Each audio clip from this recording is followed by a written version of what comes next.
Hello, everyone, and welcome. My name is Zoe, and it is an absolute pleasure to be a part of the Women Deliver conference. My session today is all around resilience, and what we're going to be unpacking is some of the different ideas and concepts behind resilience. How does culture interplay with this area? This session was specifically designed for those of you who are working in social justice, human rights, working with trauma survivors, and we will talk through what are some of the areas that we should be looking out for. We will then focus on, at the end, primarily strategies. What can be done? How can we support ourselves and others? Before we start our resilience journey, I'd like to just share a little bit about me to add context to today's session. I'm originally from Melbourne, Australia, and my university, Deakin, that I was with for a very long time, is located there. I am a registered mental health social worker with a PhD in the area of trauma and resilience.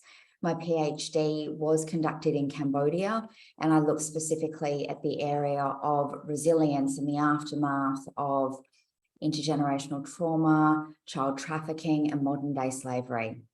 I wrapped up my PhD in 2020, and I immigrated to Mauritius, where I'm joining you from today. During this time, I've had many years of clinical practice. I was a clinician, primary trauma therapist in Thailand. So I spent approximately 5 years in Southeast Asia, largely divided between Thailand and Cambodia before immigrating. And I've also worked in that trauma space and worked with private clients throughout these years. To begin, resilience, the definition itself, there's not an overall universal agreement on this term. What is it? We hear different language being used to describe resilience. Some of you may have heard the ability to bounce back, the ability to recover after adversity. It does often speak to recovery, to growth. You can see here on this slide, there's various coping mechanisms that someone may draw from. And it's not a universally accepted term. And one area that came out in my research in Cambodia was the term resilience, when translated into Khmer, the local language of Cambodia, is that it means pressure on rubber or the durability of rubber. So it doesn't actually translate particularly well, which is why, for the purpose of my research centered on resilience, I didn't actually use the term resilience in any of my interviews for this particular reason. But there are ways in which we can use to describe what is resilience. And for those of you that are working with trauma survivors or working with communities, you will see elements of resilience, survival, and moving into how to thrive post event and or period of stress. I'd like to share a story of Cambodian resilience. And it was hard for me to select the best story in terms of how do I capture the resilience with my research participants, because I was absolutely inspired and moved by their powerful stories. As I mentioned, many of them had early childhood experiences of trafficking and modern-day slavery. And I met with some of, I would argue, the most resilient humans that I've ever come across. And many of them had been supported by non-government organisations and had access to education and healthcare, and had carved a life out for themselves that involved connection to community, families of their own, occupations and careers that often also incorporated supporting others. And so one story I'd like to share involves a young man that I'd met. And he was trafficked at a young age. He came back to Cambodia and was involved in, well, living on the streets and drug addiction and crime as well as a means for survival. He was picked up and supported by a non-government organisation there. And he tells a story of his grandfather who died when he was 8. And he really wanted to make his grandfather proud. So he was in school with a lot of behavioural issues. He was almost expelled from school as a teenager, but he made this decision. I'm going to learn how to read. I'm going to have a life that my grandfather would be proud of. And the man that I met with was a doctor. He was working in the slums of Cambodia with another NGO, providing health checks for children, some of whom had had a lot of the same trauma experiences that he had had as a child. He was also in his final year of studying surgery. He was an outstanding individual and human. And one of the areas that comes up in resilience is, I'm going to actually start with the second point on this slide. Jung, famous psychotherapist, coined the term wounded healer, and the story that I gave just speaks to this. What Jung said was sometimes people are compelled to work in professions and fields that help others that have either similar stories to their own, or in a way where the healer can actually heal their own wounds through that support of others. And I see this a lot in the human rights field. I also see this in my area. There's been very large studies done in the US around social workers, and one in particular suggested that almost 50% of social workers had been diagnosed with a mental health issue prior to studying social work. We see in addiction therapy, there are many people who have had their own battles with addiction. Same with eating disorders as well. We see that when psychologists specialize in eating disorders, according to one study, 30% of them have had their own lived experiences of eating disorders. So how does that relate to people working in the field?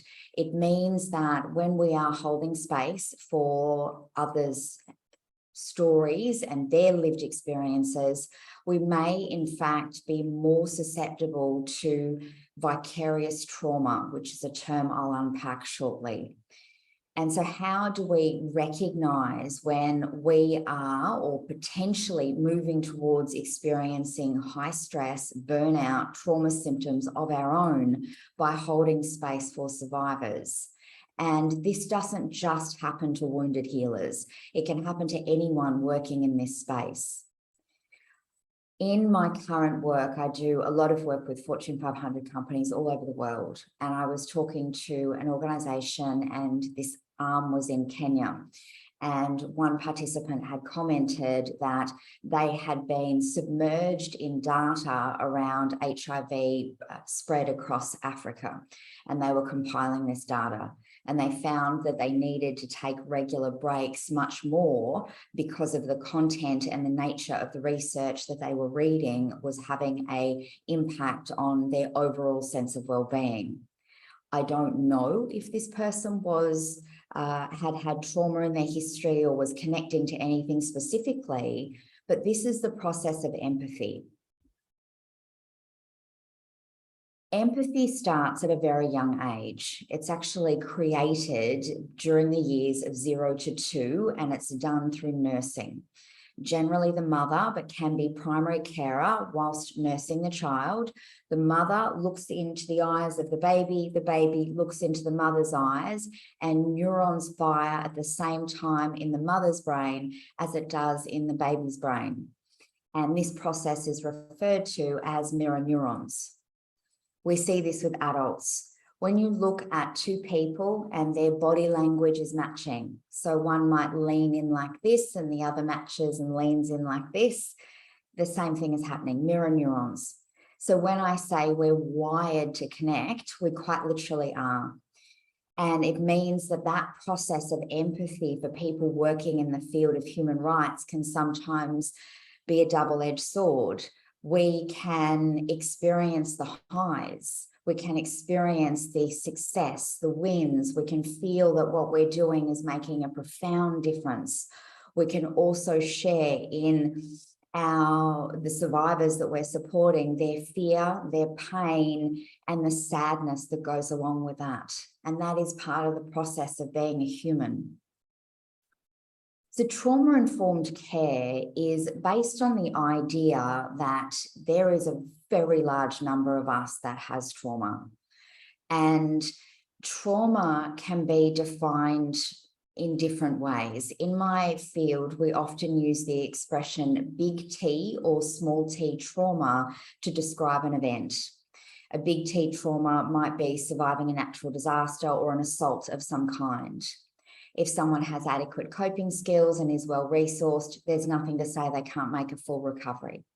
But sometimes people experience trauma symptoms, nightmares, flashbacks, high anxiety, and other kinds of, I'm just admitting someone else into the session, my apologies for the pause. And so someone might experience these trauma symptoms. Small t trauma, an example of small t is workplace bullying. It means that someone may have ongoing cumulative trauma and they can still suffer from trauma symptoms as a direct result of this.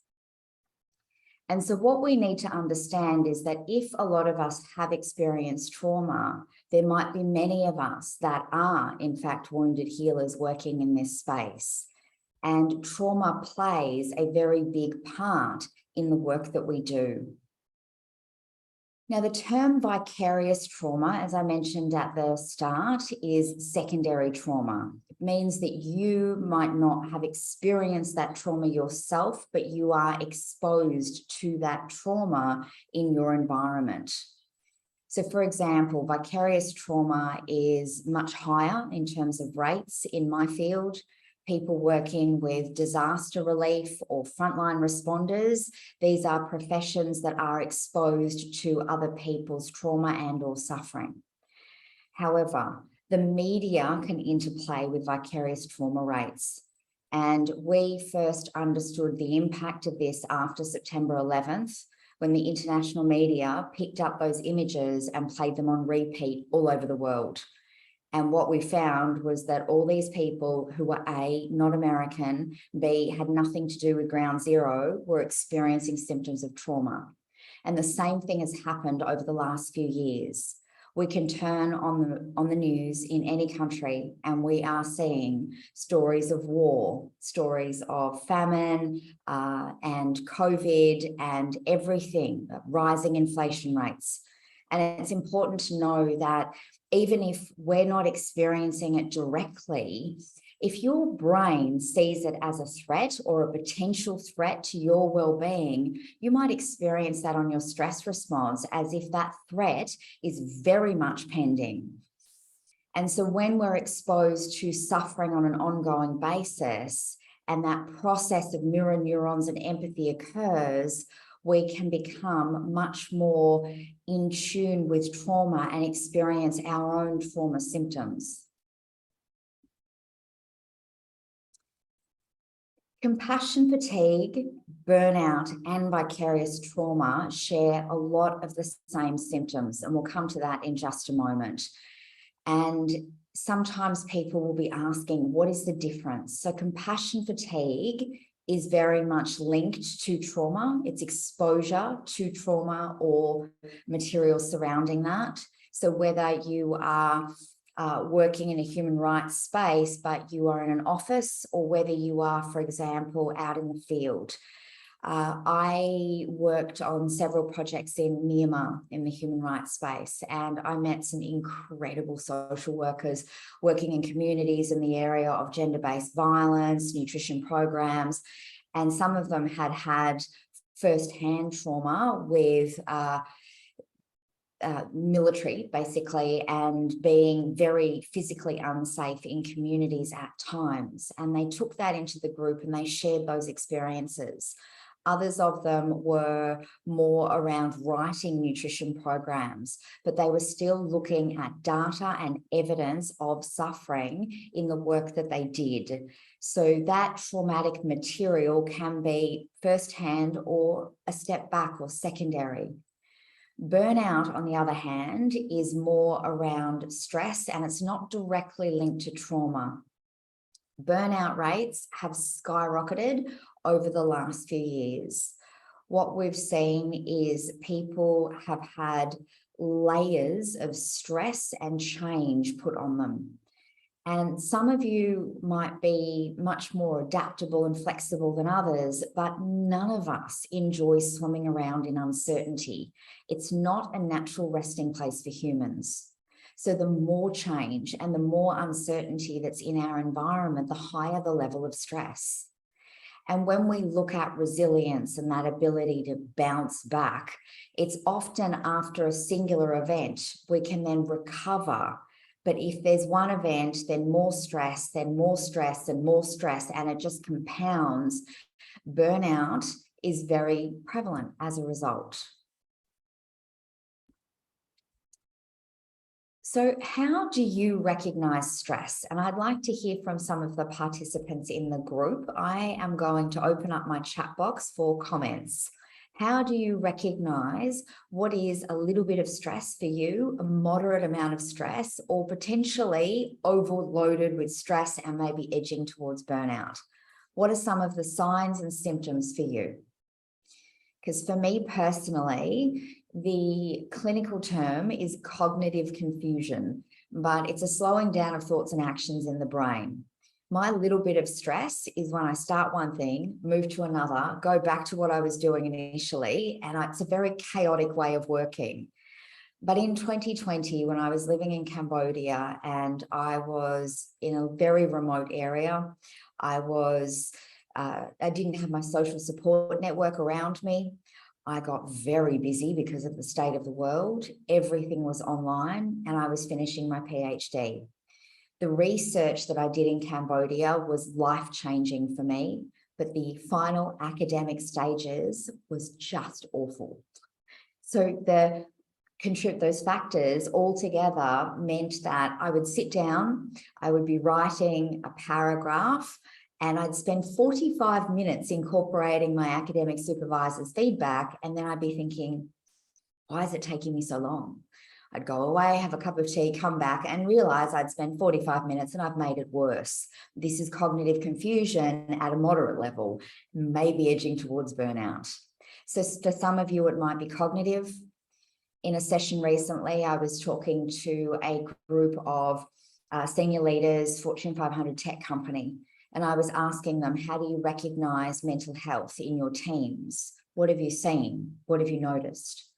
And a lot of them were talking about how people were getting grumpy, how team members who were normally quite motivated and ready to go were becoming short and snappy or complaining and really pushing back on deadlines or unmotivated, dragging their feet.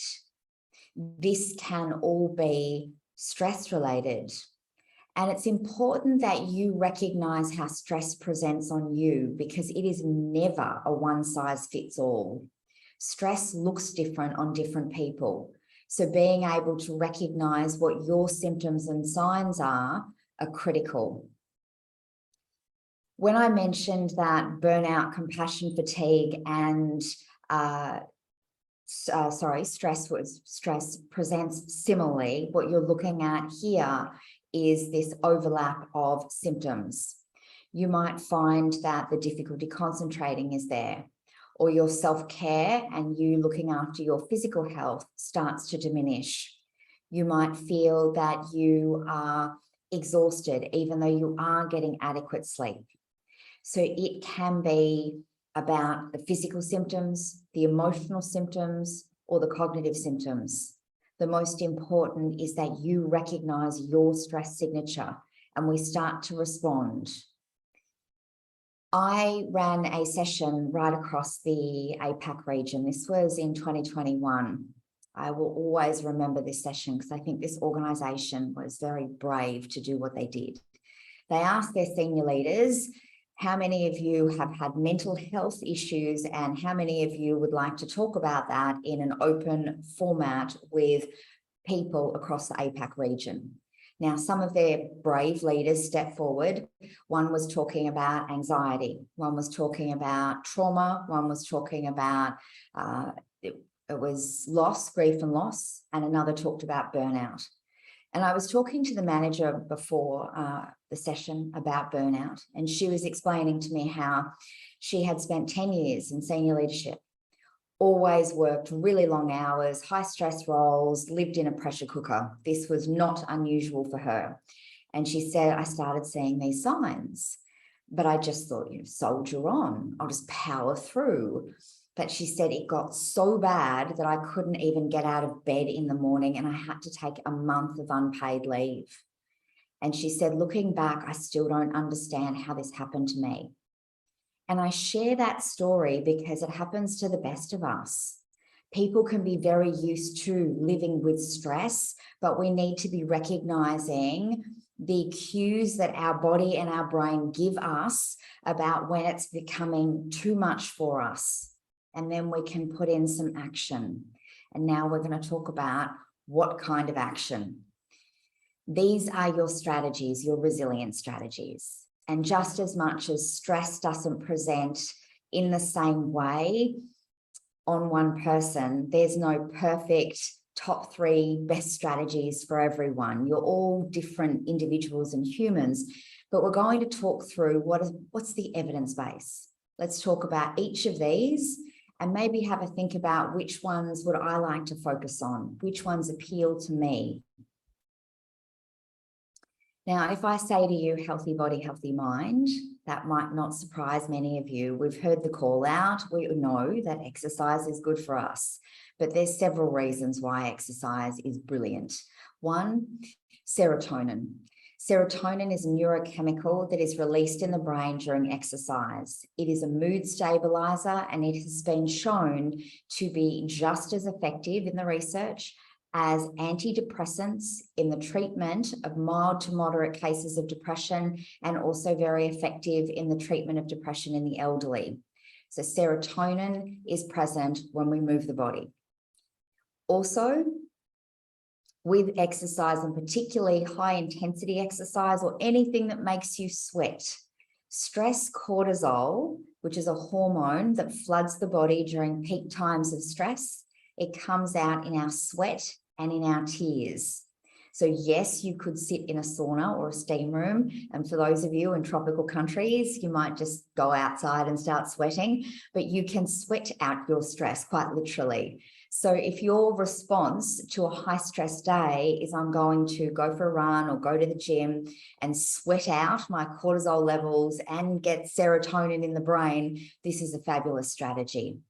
But you can see here as well, we have nutrition, and our sleep as well is critical as a baseline for well-being. One of the areas that will come up in 2 slides is your social connections. Some of you will work with some brilliant people, and they are your supports. I remember when I was doing my research in Cambodia, one of the NGOs that I worked with and recruited participants from was Hagar International. And I spent much time in their offices, and I would look at some of their social workers and community workers and the way that they would interact with each other. And it warmed my heart, because Hagar supports survivors of trafficking, and some of them were supporting children who had been sexually abused. And that is some really hard, tough work to be doing. And I would see the way that they would communicate with each other and joke and laugh in the lunchroom and talk about when they had a overwhelming experience or feelings. And I could see the closeness and the bond that they had with each other from the other side of the room. It was lovely. And this kind of collective care and creating an environment of psychological safety where you can share what's going on with you, with your colleagues who, if they're doing something similar, are very well placed to understand exactly how you are feeling. Boundaries are hard for people in the helping professions because you are quite literally trying to help people. So often your answer to everything is yes, can do. How do you recognize when it's time to say no? Some of you might really struggle to say no, and I will put my hand up in this category as well. I tend to say yes to lots of things and then try to work it out how I'm going to fit it all in later. But if you're working a lot, it's important that you allocate time for you. What do you enjoy? What activities are important to you? And who is important to you? How can you be incorporating those two things, social connection alongside of activities that you enjoy? And looking towards your self-reflection and awareness. This can also be tough for people who are in the helping professions because often we know, we give advice for a living. We tell people, yes, we need to reflect on how we're feeling. We need to understand what makes us angry. We need to be looking at triggers. We need to be looking at our overall well-being. But then do we do it ourselves? Because some of you might actually like to take a look at, on Google Images, something called the feelings wheel or wheel of emotion. You'll see a circular diagram. They have been translated into different languages. There's some for children. And all it is a circular diagram of feelings. How do you describe your emotional state? And this can be very different depending on culture, gender, age, early life experience, how your parents talked about emotions.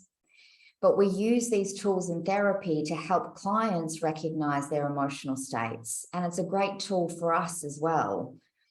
My favorite social work researcher, Brene Brown, she's wonderful. And she likes to say that we are capable of, we as in humans, are capable of 70 distinct emotions. I don't know about you, but I would be hard pressed to name 70 emotions. So take a look at this feelings wheel and try to incorporate some of those feelings into your vocabulary, whether it's positive or whether it's negative, because there's neuroscience behind this as well. Neuroscientists tell us that when we name a negative emotion, it can take its power away. Why? Because we experience negative emotions across our neuronal pathways in the same way as physical pain. So if I put my hand in a fire and get burnt, I will experience that across my brain, my brain's neuronal network in a very similar way to emotional pain. So by naming our emotional pain, the brain can say, oh, it's a feeling, it's not physical, and it's not going to physically hurt me.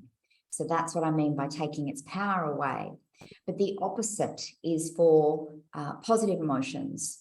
When you get to the end of the week, you finish a project and you think, great, next, and you're off and running on the next thing that might be causing you stress.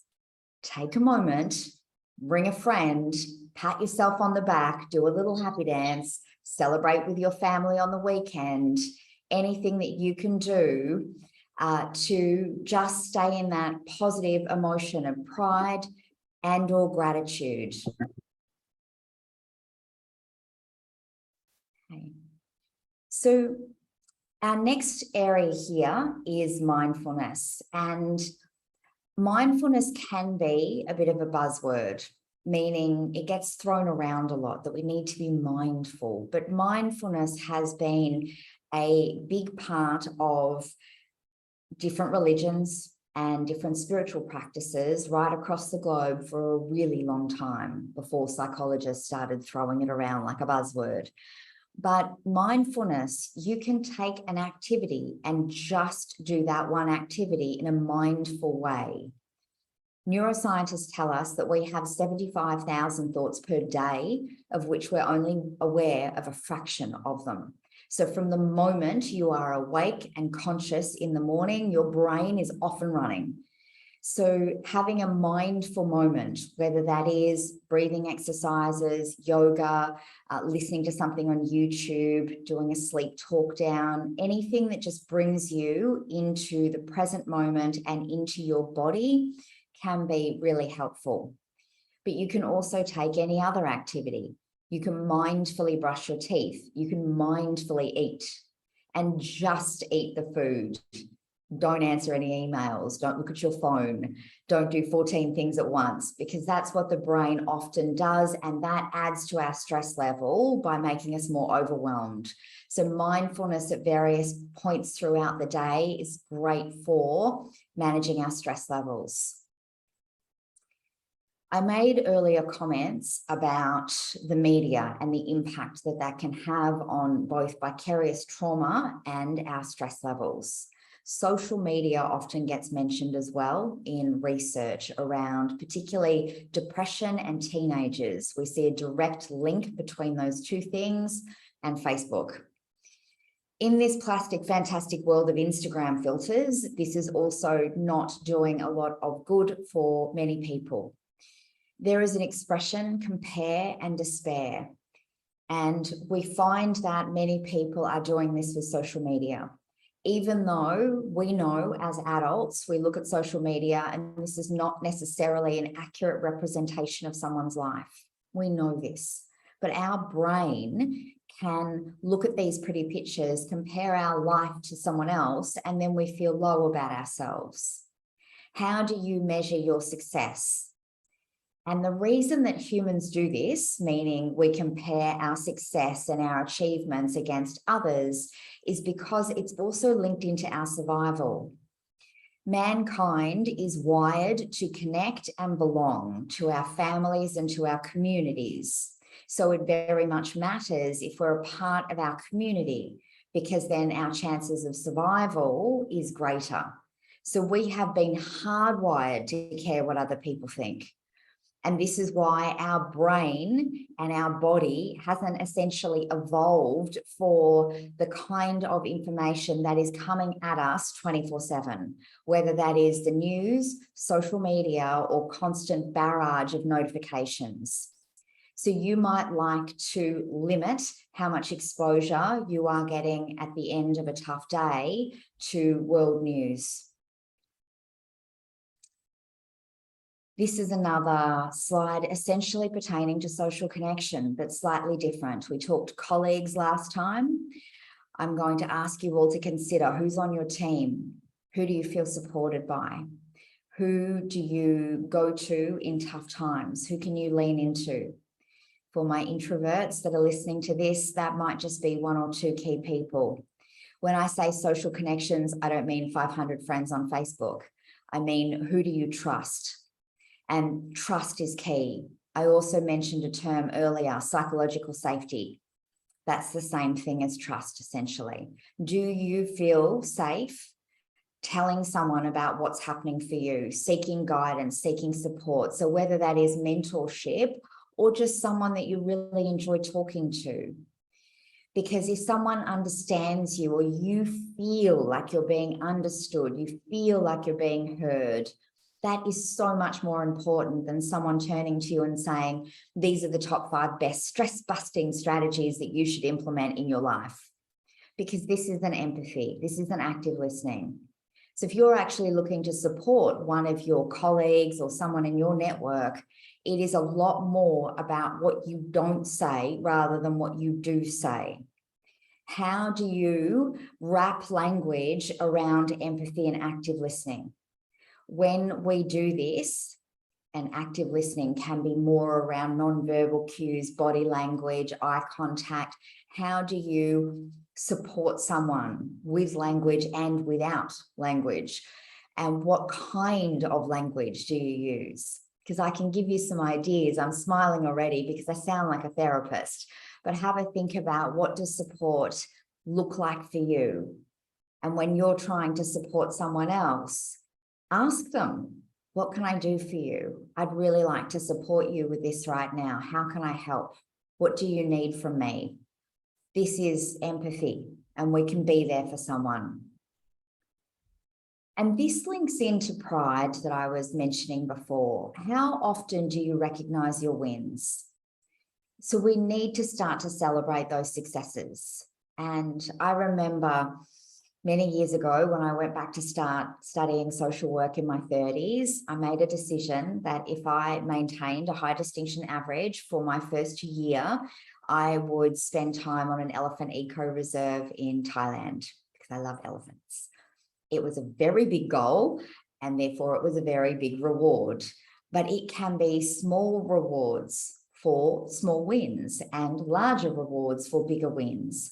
Celebrate as a team as well, because sometimes you might be facing so many challenges in your work that it is very important to look at what are we proud of, what is working, what am I doing well, what am I good at, how do I bring my signature strengths into the purpose of something bigger than me today. Now, that last question that I just asked you, I borrowed from a psychologist by the name of Martin Seligman. And he is the founding father of positive psychology principles. And he talks at length the pathways to happiness for humans. And this is a big area. What are you good at? And how do you use that in your work, in your home life, in your community work, with your faith-based communities? We can use our signature strengths in lots of different areas. But when we recognize what they are and we celebrate them, it really brings about a sense of well-being, especially in the faces of a lot of challenges. So any comments from the group in the chat box? What works for you? As there is no one-size-fits-all best resilience strategy, some of you might be exercising, some of you might be staying socially connected. What are some self-care strategies that you enjoy doing? What does that look like for you? So I'm a big fan of walking, and I also love all things nature. And I find that I'm not alone. When I run sessions around the world and I ask people, what self-care strategies do you have? I find a lot of other people connect to nature. So it might be taking a walk in nature with someone that you love. It might be exercise, music, listening to online books. You might like to read, you might like to cook or bake, you might like to garden, anything creative, anyone artistic. Those things that I just mentioned, everything from gardening to making that mind-body connection in the here and now, anything that takes your focus where you're not thinking about the 75,000 thoughts that our brain wants us to go through every day, when we're just mindful and doing something that we enjoy. This can be a really excellent strategy. And when it comes down to, well, what is the best one for me? It's simply, what are you likely to stick to? What do you enjoy doing? And what can you incorporate given your work and your timelines and other family commitments? All right. So on that note, thank you all for attending and or listening to today's session. It's been a pleasure to talk to you and to be involved with the Women Deliver Conference. I've got a bunch of, after I've just said all these bad things about social media, you can find me on all of these different platforms, everything from LinkedIn to Facebook, and also all of my academic research articles that stemmed from my PhD in the area of trauma and resilience can be found on both LinkedIn and ResearchGate. And there's links on my other platforms. So you can just Google me. And if you're interested in reading some of those further articles. And I look forward to seeing you at the conference, perhaps. Any questions or comments? Anything that you would like to add?